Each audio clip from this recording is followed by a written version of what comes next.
בחשבון עצמו ימים רבים, הם עלו חביבי על העצבים. כשראה שמשון שהמצב חמור, הזהיר אותם שיערוך ביקור. הם אמרו לו שמשון תמשול וחיכו לי, אבל הוא לא רץ להתכונן באום. לך לעזה, לך לעזה, מה זה לך?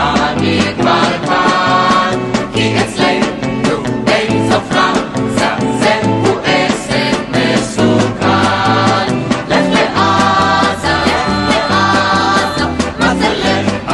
אני כבר כאן, כי אצלנו אין סוף לעזה, זהו עסק מסוכן. אך היום שמשון אחר והשריון בא לעזה עם פטון וצנטוריון.